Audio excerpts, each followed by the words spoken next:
मेरी ओजोन मेरी ओजोन मेरी ओजोन। आखिरी टॉपिक। ओजोन एलोट्रॉपिक फॉर्म है ऑक्सीजन की। इसका मॉलिक्यूलर फॉर्मूला O3 और एक सेकेंडरी पोल्यूटेंट है। Molecular mass 48 gram. Increase the temperature in the upper part of atmosphere is due to ozone layer. Oxygen atoms के अंदर कैटिनेशन होती है। स्ट्रक्चर आपके सामने ओजोन का मैं दिखा रहा हूं। कुछ लोग कहते हैं कि जी ऐसे जोड़ दें ऑक्सीजन एटम्स को तो ओजोन बन जाती है। ना ना ना ना ना, ये इस तरह से एक लेवल स्ट्रक्चर आप लोगों को दिखाया हुआ। शायद पूछ ले ओजोन का लेवल स्ट्रक्चर आपके सिलेबस में। लेवल स्ट्रक्चर्स मौजूद हैं। तो ऑक्सीजन के आउटर मोस्ट शेल में जनाब होते हैं 6 इलेक्ट्रॉन्स। लो जी 6 के 6 बना दिए मैंने आपके सामने। लो जी इसके दूसरे ऑक्सीजन के भी 6 इलेक्ट्रॉन्स आपके सामने बना दिए। तो अब आपकी इत्तला क्लियर है कि ये ऑक्सीजन अपना लोन पेयर डोनेट कर रही है दूसरी ऑक्सीजन को कोऑर्डिनेट कोवलेंट बॉन्ड बनाने के लिए, जिसकी वजह से आपको इस पर पॉजिटिव और इस पर नेगेटिव चार्ज दिखेगा। इसके अपने 6 के 6 जू के तू हैं।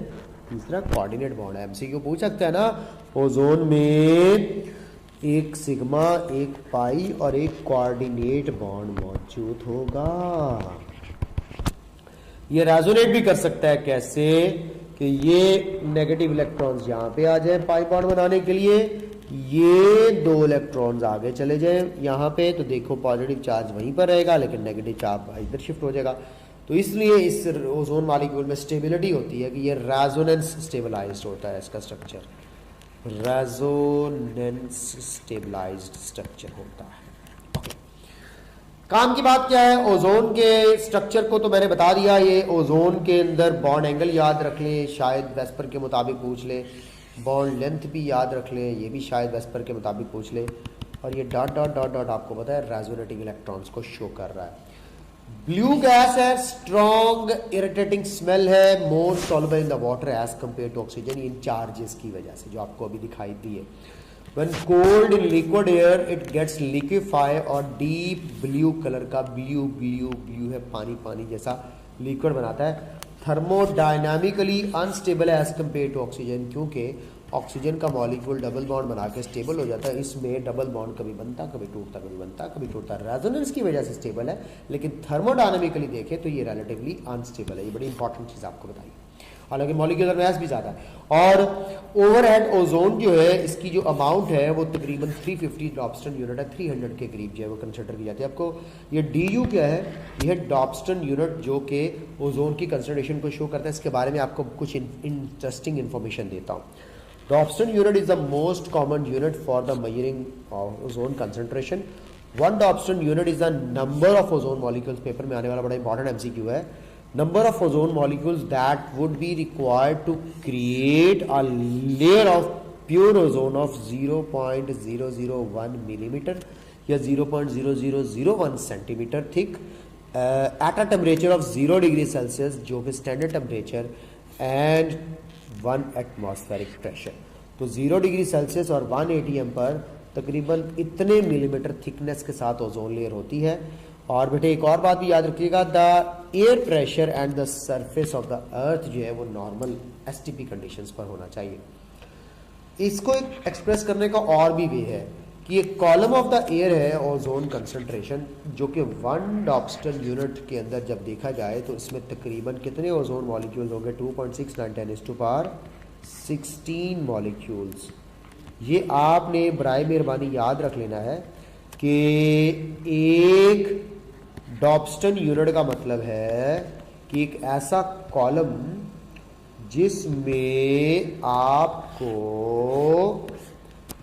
2.69 10⁻16 O3 मॉलिक्यूल्स मिलेंगे। ये एक और तरीका है इसकी कंसंट्रेशन को मेजर करने का।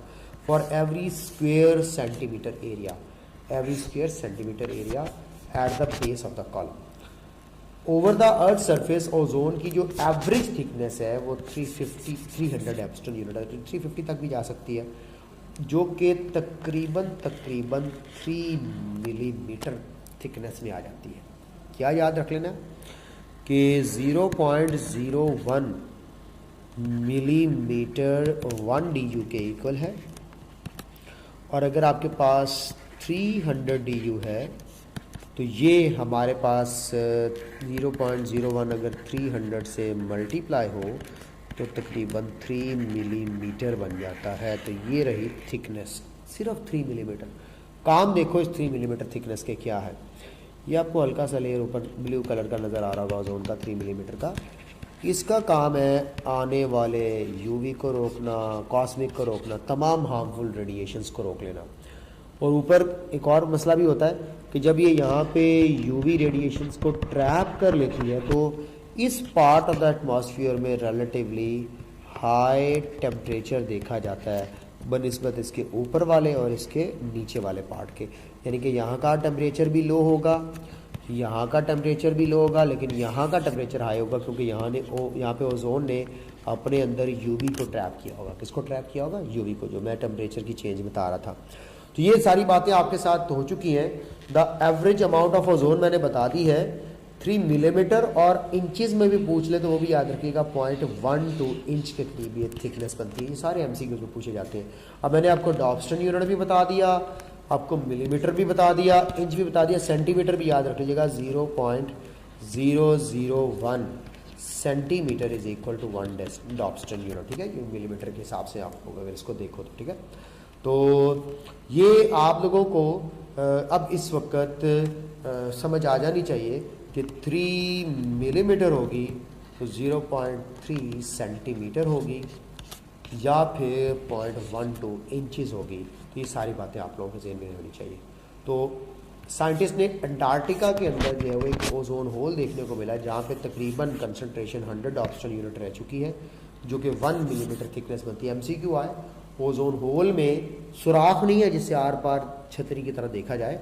ये थिकनेस की कमी का नाम है और जस्ट 1 मिलीमीटर थिकनेस है ओजोन की, ओजोन होल के अंदर।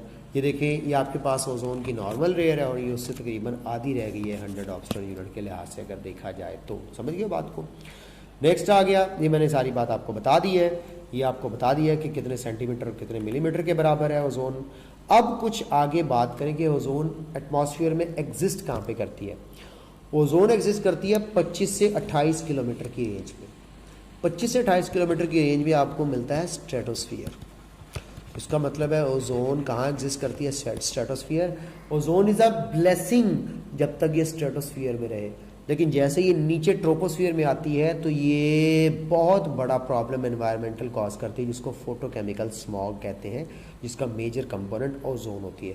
तो ozone is a very dangerous pollutant when it is in troposphere, it is a blessing when it is in stratosphere. Okay, वहां पे ये यूवी को ब्लॉक करती है। In the stratosphere surround the globe and filter most harmful radiations coming from the sun towards the earth. Therefore it is a substantial reduction in the ozone layer on the earth threatened जो है वो हमें कर सकती है बहुत ज़्यादा environmental serious problem से। 1980 वाला जो ओजोन होल था अंटार्कटिका के अंदर, उसका मैं जिक्र पहले ही कर चुका हूँ। तो इसका मतलब है ये स्ट्रेटोस्फीयर में एग्जिस्ट करेगी और स्ट्रेटोस्फीयर में ओजोन लेयर जो मौजूद होती है ये यहाँ पे मौजूद। अगर ये ट्रोपोस्फीयर में आ गई तो ट्रोपोस्फीयर में आके ये शदीद एनवायरमेंटल प्रॉब्लम्स क्रिएट करेगी। ओके बेटे, अब आपको पता होना चाहिए कि amount of ozone is greater near the regions of equator या lesser near the regions of equator. आपकी टेक्स्ट बुक के अंदर लाइन लिखी, ये पोलर रीजन है, ये पोलर रीजन है, ये टेम्परेचर जोन है और ये ट्रॉपिकल रीजन है। तो बुक की लाइन है लेस कंसंट्रेशन नियर इक्वेटर। ये ज़्यादातर पोलर रीजन्स में मौजूद है, ठीक है। इसकी concentration near to the equator relatively जो है वो कम है, ठीक है। उसकी रीज़न है यहाँ ये हाई टेम्परेचर जोन्स होते हैं जहाँ पे ऑक्सीजन और ऑक्सीजन के बॉन्ड टूटने का चांस होता है, शायद ये एक रीज़न उसके अंदर हो सकती हो। खैर जनाब, ओजोन के हार्मफुल इफेक्ट्स क्या हैं? ओजोन की कंसंट्रेशन अगर ट्रोपोस्फियर में 100 ppm से बढ़ जाए इन पोलर रीजन तो ये पोल्यूटेंट का काम करती है। कम टेम्परेचर के जोन्स के अंदर ये बड़ा डेंजरस एनवायरमेंटल पोल्यूशन क्रिएट करती है। क्या क्या करती है? आइस को डैमेज कर सकती है, एस्थमा कॉज करेगी, इलास्टिसिटी ऑफ लंग्स डैमेज करेगी, कॉफिंग एंड डिस्कम्फर्ट और डेथ हो सकती है। Harmful to the plants and other material, क्योंकि अटैक करती है रबड़ को, उसकी ड्यूरेबिलिटी कम कर देती है, इतनी खतरनाक, और फैब्रिक और डाइस को फेड कर देती है, कपड़ों के रंग उड़ा देती है। Amount of ozone is less in the region closer to equator, जो मैं अभी आपको बात बता रहा था। टेम्परेचर ट्रोपोस्फियर में कैसे चेंज होता है?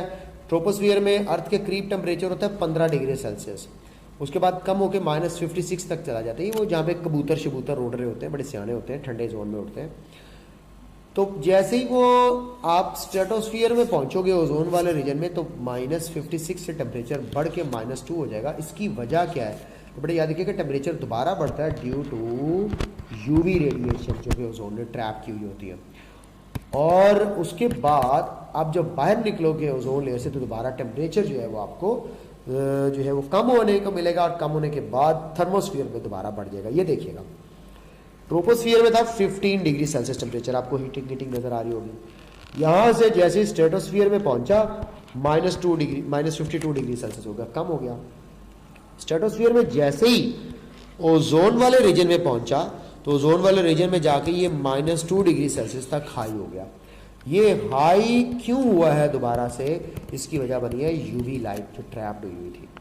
उसके बाद जैसे ही मीजोस्फीयर में जाएगा, अगेन टेम्परेचर फॉल कर देगा -85 तक, तो अगेन फॉल। उसके बाद थर्मोस्फियर में बढ़ेगा, एक्सोस्फियर में और बढ़ेगा, फिर आगे बढ़ता चला जाएगा। तो टेम्परेचर की वेरिएशन क्या है? अर्थ की ये सरफेस है, ये अर्थ की सरफेस है, तो हाई है, लो है, फिर हाई है, फिर लो है, फिर हाई और हाई और हाई ही चलता चला जाता है। ठीक है बेटा? तो ये यहाँ पे री रेडिएट होने की वजह से, क्योंकि रेडिएशन अर्थ के सरफेस अब्जॉर्ब कर लेती है, इसलिए अर्थ के सरफेस के करीब आपको ज़्यादा टेम्परेचर मिलेगा। लो जी, टेम्परेचर की रेडिएशन और ऑर्डर मैंने बता दिया, हाई से लो, फिर हाई, फिर लो, फिर high high high high high high high high high high high high. लो जी, इफेक्ट ऑफ ओजोन का अब हम डिप्लीशन ऑफ ओजोन लेयर के हवाले से देखना चाह रहे हैं। क्लोरोफ्लोरोकार्बन जो CFCs होते हैं बड़े खतरनाक होते हैं। जो यूवी लाइट होती है ना, यूवी लाइट, वो C और Cl बॉन्ड को बड़ी आसानी से तोड़ लेती है और क्लोरीन का फ्री रेडिकल बना लेती है। CF बॉन्ड इतनी आसानी से नहीं टूट सकता, इसलिए आप लोगों को सिर्फ क्लोरीन का फ्री रेडिकल ही मिलेगा CFCs के अंदर, फ्लोरीन का फ्री रेडिकल नहीं मिलेगा। तो chlorofluorocarbons are used as refrigerators in the air conditioner and aerosol sprays, inert in troposphere. और जब तक ये ट्रोपोस्फियर में रहते हैं तो कुछ नहीं करते, जैसे ही ये डिफ्यूज होकर के स्ट्रेटोस्फियर में पहुंचते हैं तो वहाँ पे यूवी लाइट ट्रैप हुई है। वो यूवी लाइट सबसे पहले पकड़ती है, आओ भाई क्लोरोफ्लोरोकार्बन, इधर आओ जरा, क्लोरीन का रेडिकल दो। लो जी, क्लोरोफ्लोरोकार्बन मजबूर हो जाता है क्लोरीन का फ्री रेडिकल देने पर। जैसे क्लोरीन का फ्री रेडिकल बनता है, ये आल लपकता है फौरन से पहले ओजोन मॉलिक्यूल को। तो ओजोन मॉलिक्यूल को जब ये आल लपकता है, तो उसके बाद फिर बेटा देखो, ओजोन मॉलिक्यूल बेचारा ऑक्सीजन में कन्वर्ट हो जाता है और क्लोरीन का ऑक्साइड बन जाता है। ये क्लोरीन का ऑक्साइड बाज नहीं आता। ये क्या करता है, क्लोरीन का ऑक्साइड एक और ऑक्सीजन एटम जो इसने सेपरेट किया हुआ था उसके साथ कनेक्ट करके उसको भी O2 में कन्वर्ट करता है और खुद बेशरम बन के दोबारा से तैयार हो जाता है नए ओजोन को लपकने के लिए। तो कहते हैं कि एक सिंगल क्लोरीन का फ्री रेडिकल हो तो तकरीबन 1 लाख ओजोन मॉलिक्यूल्स यानी कि 10⁵ मॉलिक्यूल्स तक को डिस्ट्रॉय कर सकता है रिसाइकिल हो गए। बच्चे कहते हैं सर उसके बाद कहाँ चला जाता है उसके बाद घर चला जाता है, थक गया होता है, तो थक के थकावट पूरी करके दोबारा आता है पकड़ने के लिए। बट उसके बाद ना क्लोरीन का ऑटोमेटिकली फ्री रेडिकल क्लोरीन के फ्री रेडिकल से मिलकर दोबारा Cl2 बना लेता है। ठीक है, तो इस रेपिटेशन के अंदर तकरीबन 1 लाख मॉलिक्यूल्स का बेड़ा गर्क करके उसको ठिकाने लगा के अर्तुगल है, यूं समझ लो ये क्लोरीन का फ्री रेडिकल अर्तुगल है, अर्तुगल गाजी है कि एक मॉलिक्यूल अकेला ही तने तनहा जंग लड़ता है और 1 लाख दुश्मन के प्यादे उड़ा के परे फेंकता है। बड़ा खतरनाक अर्तुगल है ये। ठीक है, तो ये ओजोन की डेप्लीशन के हवाले से मैंने आपको बात बता दी। ओजोन की डेप्लीशन कौन सा रिएक्शन मैकेनिज्म होगा? Free radical mechanism. कितने स्टेप में एक ओजोन मॉलिक्यूल कंप्लीटली डिस्ट्रॉय हो चुका होता है? तो याद रख लीजिएगा 2 स्टेप्स के अंदर। तो इन 2 steps O3 convert into O2। ठीक है, थ्रू क्लोरीन फ्री रेडिकल। तो क्लोरीन का फ्री रेडिकल 2 स्टेप्स में कन्वर्ट कर देता है ऑक्सीजन को फ्री ओजोन को ऑक्सीजन के मॉलिक्यूल के अंदर, ठीक है। तो ये रिसाइकलिंग का सिलसिला चलता रहता है। लो जी, ये थी स्टोरी आप लोगों के पास, यूवी लाइट का आना, क्लोरीन के फ्री रेडिकल का बनना, ओजोन के मॉलिक्यूल को टक्कर मारना। ये देखो ओजोन के 2 एटम्स को साइड पे कर देना, एक एटम को अपने साइड में मिला लेना, ClO का बन जाना। अब इस ClO का दोबारा से एक और ऑक्सीजन एटम को अपने साथ मिला करके मॉलिक्यूल बनाना और इसका दौड़ के वापस एक नए ओजोन मॉलिक्यूल को पकड़ना। तो स्टेप 1 में देखिएगा, free chlorine atom hits an ozone molecule. Number 1 में, सबसे पहले नंबर 1 में मैं कह रहा हूँ कि यूवी अटैक की वजह से क्लोरीन का फ्री रेडिकल बनना, स्टेप नंबर 1। स्टेप नंबर 2 में फ्री रेडिकल का ओजोन को हिट करना। स्टेप नंबर 3 में क्लोरीन एटम का ऑक्सीजन की तरफ पुल होकर के जाना। नंबर 4 स्टेप में फ्री ऑक्सीजन एटम हिट करके क्लोरीन के मॉलिक्यूल को ऑक्सीजन के मॉलिक्यूल का फ्री बना देना। और उसके बाद स्टेप नंबर 6 में क्लोरीन के फ्री रेडिकल का दोबारा से ये कारनामा सरंजाम देने के लिए स्टेप 2 पे आ जाना। तो बेटा देखिए, स्टेप 5 से डायरेक्ट स्टेप 2 पे आएगा, फिर 3, 4, 5, फिर स्टेप 2 पे। तो 6 स्टेप जो है वो अगेन अटैक है, अगेन अटैक। हेलो जी, ये एक स्टोरी आपको 6 स्टेप्स की शक्ल में मैंने सिखा दी है, बता दिया, लेकिन एक्चुअली O3 O2 में जब कन्वर्ट होता है तो 2 स्टेप रिएक्शन के रिजल्ट में कन्वर्ट होता है। लेकिन अगर स्टेजेस देखी जाए तो कितनी स्टेजेस हैं, स्टेजेस देखें तो O3 O2 में कन्वर्ट होने तक दरमियान में 2 स्टेजेस लेता है। तो इसीलिए मैं यहाँ पे स्टेजेस को या स्टेप्स को 2 स्टेप्स में डिवाइड कर रहा हूँ। That is the end. उदास मत होइएगा, मेरा चेहरा हंसता मुस्कुराता हुआ आपको दिखता रहेगा। लाइव सेशंस भी मैं करूँगा, रिकॉर्डिंग्स भी करूँगा। ये वीडियो कोई आखिरी वीडियो नहीं थी। ज़िंदगी मेरी इंशाल्लाह आपकी दुआओं से अल्लाह ताला ने बहुत लंबी रखी हुई है और आप लोगों को और आप लोगों के लिए अच्छे से अच्छा परफॉर्म करता रहूँगा मैं इंशाल्लाह ताला। उदास नहीं होना इस आंटी की तरह। आप लोगों के दिलों में मैं हमेशा रहूँगा, हमेशा के लिए रहूँगा और दुआओं में ज़रूर याद रख लीजिएगा। And that is the story of my syllabus of chemistry. बाकी अब चीज़ें और कुछ एडिशनल वीडियोज़ मैं बनाना चाह रहा हूँ, ख़ासतौर पर ऑर्गेनिक कन्वर्जेंस की, ऑर्गेनिक रिएजेंट्स की, quick revision of first year chemistry and second year chemistry. अपना ख्याल रखिएगा, ढेर सारा खुदा हाफिज़।